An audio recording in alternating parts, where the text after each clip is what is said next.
The sun was dipping low over the horizon, painting the sky in shades of orange and pink that reflected off the hood of my freshly waxed car.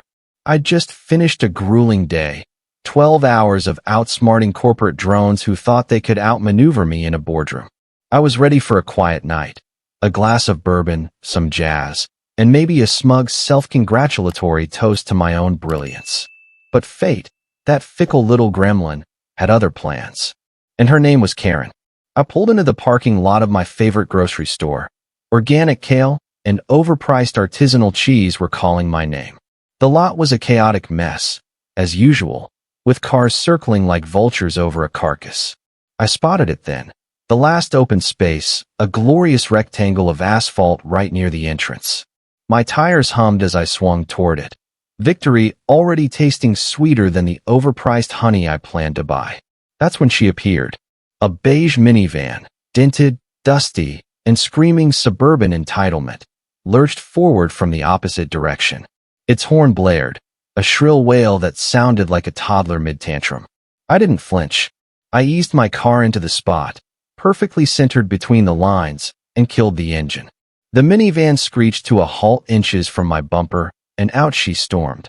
A woman in yoga pants 2 sizes too tight, a bob haircut so sharp it could slice bread, and a glare that could curdle milk. "Excuse me," she barked, her voice a nasal assault on my eardrums. That was my spot. I stepped out of my car, locking it with a casual beep, and turned to face her. She was shorter than I expected, but her energy was pure dynamite, unstable and ready to blow. I adjusted my sunglasses, letting the silence hang just long enough to make her twitch. "Funny," I said, my tone dry as a desert wind. "I didn't see your name on it. Or a reserved sign. Or, your car actually in it." Her face reddened, a tomato ripening in real time. I was signaling. I had my blinker on. "You stole it." I glanced at her minivan. The blinker was indeed flashing now, but I'd bet my entire bourbon collection it hadn't been a second ago.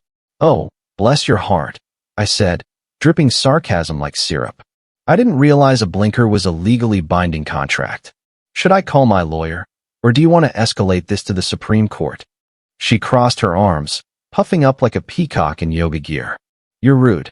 I have kids in the car, and I need this spot." I peered past her. 2 kids in the back seat were glued to their tablets, oblivious to their mother's crusade. "They look real stressed," I deadpanned. "Might want to get them some therapy after witnessing this tragedy." The tension was simmering now, a pot just starting to bubble. Karen wasn't backing down, and neither was I. I could have walked away, let her have the stupid spot, but where's the fun in that? Besides, I'd had a long day, and this was starting to feel like the perfect appetizer to my evening. She stomped closer, her flip-flops slapping the pavement like tiny war drums. "You think you're so clever," she hissed. "I'm going to report you to the manager." I grinned, slow and sharp. "Please do. I could use the entertainment." She spun on her heel and marched toward the store, her minivan still idling like a neglected child. I leaned against my car, arms crossed, and watched her go. Round 1 was mine, but I knew this was just the opening act. Karen wasn't the type to slink away quietly.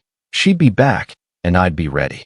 After all, I don't just play the game, I rewrite the rules.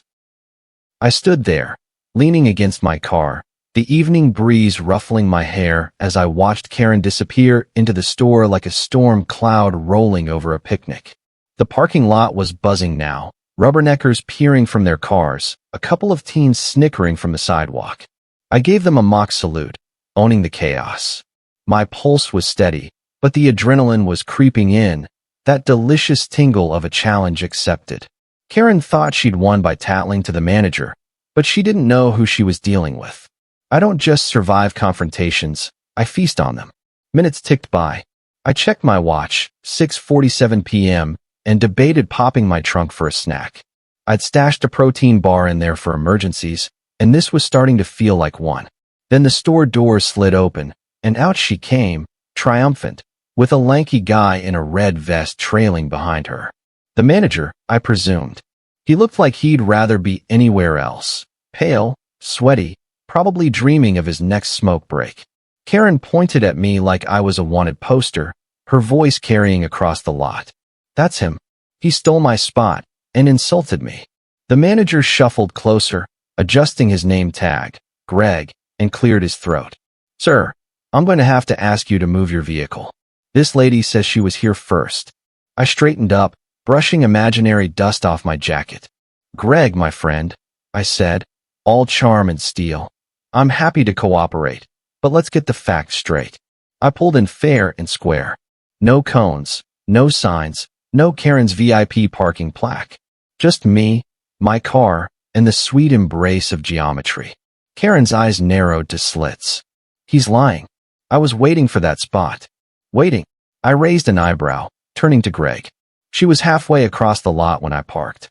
Unless her minivan's got a teleportation upgrade I don't know about, I'd say her claim's a little shaky. Greg blinked, caught between Karen's fury and my calm dissection. The tension was thickening now, a stew starting to simmer. Karen stamped her foot, actually stamped it, like a cartoon villain, and screeched, "You're a jerk. Move your car, or I'll call the cops." I chuckled, low and dark. Oh, please do. I'd love to see Officer Friendly mediate this. Maybe he can bring a tape measure, and we'll reenact the whole thing for the dashcam. Greg rubbed his temples, clearly regretting every life choice that led him here. Look, sir, I don't want trouble. Just move the car, okay? Let's keep the peace. Peace, I said, feigning shock. Greg, I'm the Dalai Lama of this parking lot. She's the one escalating to DEFCON 1 over a 10-foot patch of asphalt. I pulled out my phone, thumbing the screen with deliberate nonchalance. Tell you what, let's make this official. I've got the store's parking policy right here. Downloaded it last year when some guy tried to tow me over a coupon dispute. Karen's face twisted, confusion warring with rage. Greg looked like he might cry. I scrolled to the relevant section and read aloud, voice crisp and clear. Parking spaces are first come, first served unless otherwise designated. Management reserves the right to intervene in disputes, but holds no legal authority to enforce relocation. Sound familiar, Greg? He swallowed hard. Yeah, I guess. So, I cut in, pocketing my phone. Unless you've got a tow truck and a court order hidden under that vest, I'm staying put. Legally, morally, and, let's be honest, stylishly. Karen exploded. This is outrageous. I'm not leaving until you move. Suit yourself, I said, shrugging. I've got all night. Maybe I'll grab a coffee while you stage your sit-in. Want me to pick you up a decaf? You seem a little wound up. She stormed back to her minivan, slamming the door so hard the whole thing rattled. Greg muttered something about corporate and slunk back inside, abandoning the battlefield. The crowd was growing now, phones out, whispers spreading. I leaned back against my car, smirking. Round 2 was mine, but Karen wasn't done.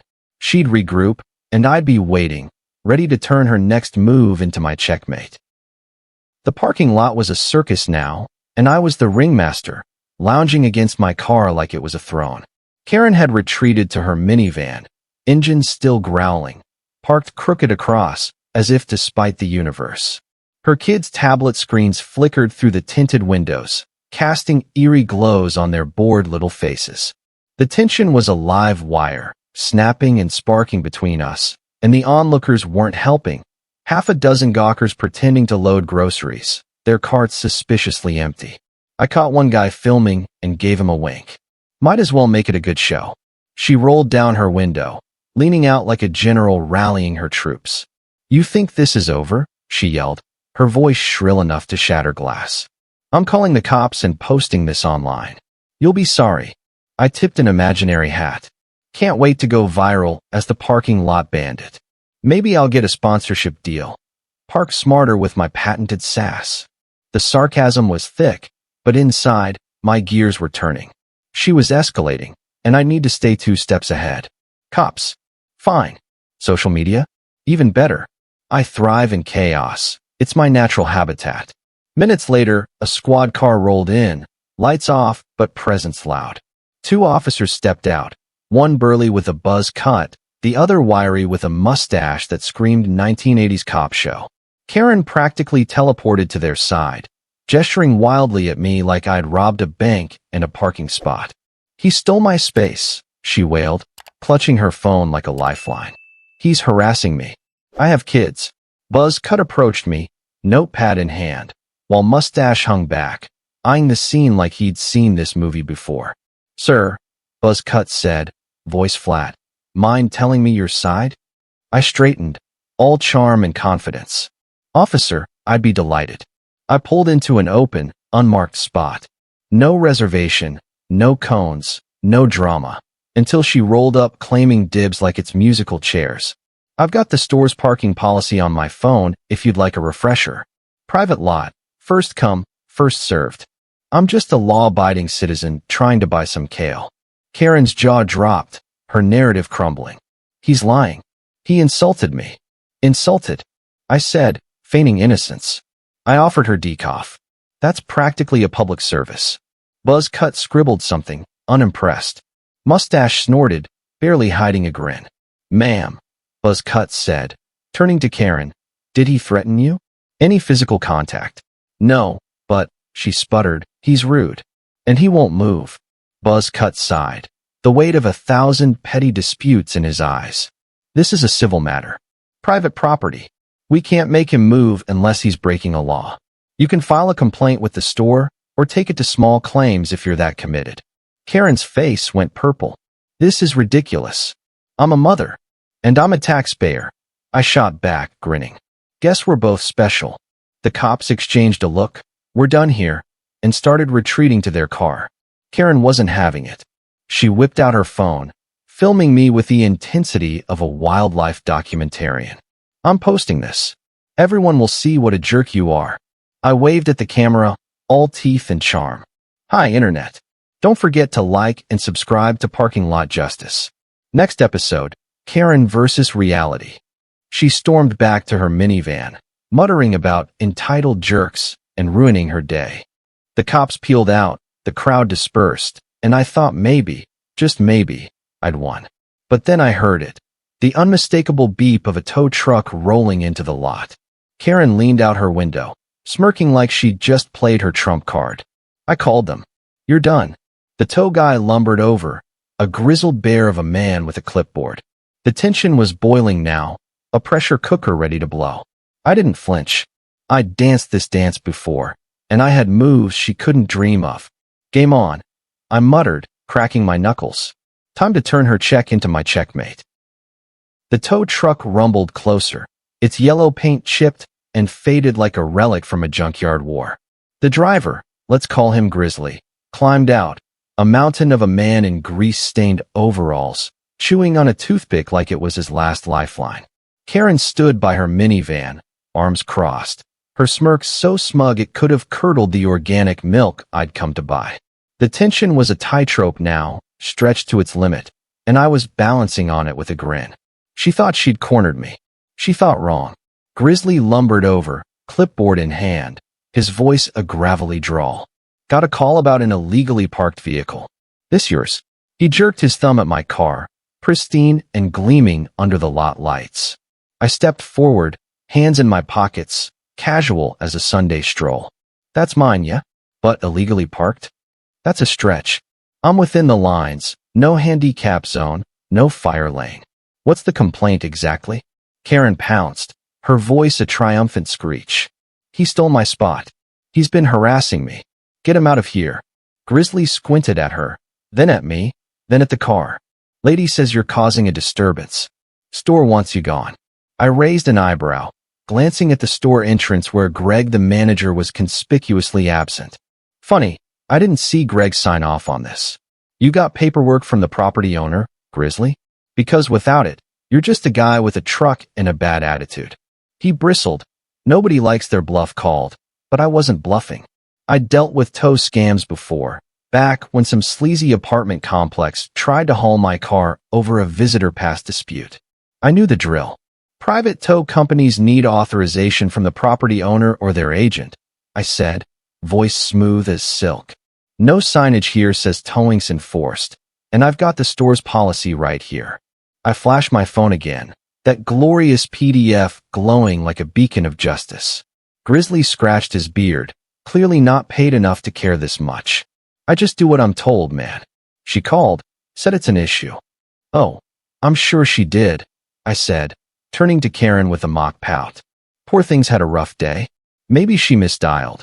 Meant to call her therapist instead of AA's finest. Karen's smirk faltered, her eyes darting between me and Grizzly. Tow him. I'll pay extra if I have to. I laughed, sharp and bright. Bribery now? Classy. Tell you what, Grizzly, check your regs. Texas Towing Statute, Section 2308.252. You can't tow a vehicle from a private lot without proper signage or direct owner consent. No signs here, and I'd bet my left shoe Greg's not dumb enough to stick his neck out for this. Grizzly paused, toothpick wobbling as he chewed harder. Karen's desperation was palpable now, her victory slipping through her yoga-panted fingers. He's making this up, she snapped. Just take the car. I pulled out my phone again, this time dialing a number I'd memorized years ago, a buddy in the county clerk's office. Hey, Mike, I said, loud enough for them to hear. Got a tow truck here about to make a big mistake. Can you pull the property records for this lot? Yeah, I'll wait. Karen's face drained of color. Grizzly shifted, uneasy. The crowd was back, phones up, a Greek chorus of suburban voyeurs. I didn't need Mike to finish. I knew the law cold, but the theater was too good to resist. Oh, and Mike, I added, check if there's a lien on a beige minivan, license plate. I squinted at Karen's car, rattling off the number. She gasped, clutching her keys like I'd summoned a demon. Grizzly threw up his hands. I ain't touching this. You two figure it out.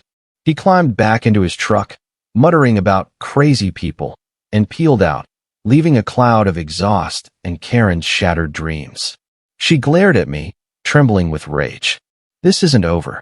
I'll sue you. Please do, I said, grinning. I've got a lawyer who'd love to frame your complaint next to his diploma. Bring snacks, it'll be quick. The tension snapped like a rubber band, her defeat hanging heavy in the air. I turned her tow truck ace into my royal flush, but I knew Karen. She'd scrape one last play from the bottom of her entitlement barrel. I was ready. The tow truck's taillights faded into the dusk, leaving a trail of exhaust and Karen's crushed ambitions. The parking lot was a battlefield strewn with the wreckage of her ego, onlookers drifting away, their phones full of footage they'd probably caption "Epic Karen Fail." I stood by my car, the undisputed champion, but the air still crackled with her defiance. She wasn't done, not yet. Her minivan door creaked open again, and she emerged, phone in hand, a wild glint in her eyes. The tension wasn't gone. It was coiling for one last strike. You think you're so smart, she spat, holding her phone like a grenade. I've got you on video, harassing me, mocking me. I'm posting this everywhere. You'll be canceled by morning. I leaned against my hood, crossing my arms with a grin that could have lit the lot. Canceled? Oh, Karen, I'm flattered. But let's talk optics. You've got a shaky clip of me offering you decaf and quoting parking laws. I've got witnesses, a time-stamped dashcam, and a masterclass in sarcasm. Who's the villain here? Me? Or the lady who called a tow truck over a grocery run? Her lips quivered, but she tapped her screen anyway, uploading her magnum opus to the internet's unforgiving void. I watched, amused, as her fingers trembled, anger and desperation in every jab. You'll see, she hissed. People will hate you. People, I said, voice dripping with mock gravitas, will see a warrior defending his kale rights against a minivan tyrant. I'll take my chances. I pulled out my own phone, mirroring her move. In fact, let's make it a party. My dashcam's got the whole saga, your blinker fib, the cop chat, the tow truck tantrum. HD, baby. Should I tag you when I post? Her eyes widened, the first crack in her armor showing. You're bluffing.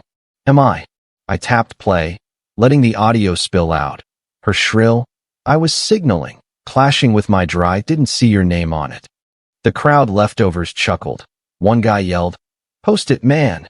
Karen's face went from tomato red to ghostly white, a color wheel of defeat. She clutched her phone tighter, but the fight was leaking out of her. I'll still sue you. Defamation. Emotional distress. I laughed, loud and free. Go for it. My lawyer's been bored since I beat that HOA over a mailbox dispute. He'll have your case for breakfast and bill you for the coffee. I stepped closer, not threatening, just close enough to let her feel the weight of my calm. Here's the thing, Karen, I don't just win, I win with flair. You picked the wrong car to mess with. She froze, gears grinding behind her eyes. The kids in her minivan whined. Mom, can we go? The final nail in her crusade's coffin. She shot me one last venomous glare, then climbed in, slamming the doors so hard I swear the windows rattled. The minivan lurched forward, tires squealing as she peeled out, nearly clipping a cart corral in her haste. The crowd cheered, actual applause, and I gave a little bow, soaking it in. I checked my watch, 7:32 p.m. The store was still open, and my bourbon and kale night was back on track. I strolled inside, grabbing a basket, and caught Greg peeking from behind the registers. Nice show, he muttered, avoiding my eyes. Thanks, I said, tossing an overpriced avocado in the air and catching it. Next time, tell her to park farther back, saves us all the drama. By morning, my dashcam clip was trending. #ParkingLotKing, they called me. Karen's video? Buried under a landslide of memes. Her 15 minutes of fame reduced to a cautionary tale. I sipped my bourbon that night, jazz humming in the background, and toasted the empty air. Justice didn't just prevail. It parked right where it belonged, with me behind the wheel. Thank you for being with us. Please share in the comments where you are watching from and whether you liked everything, and see you next time.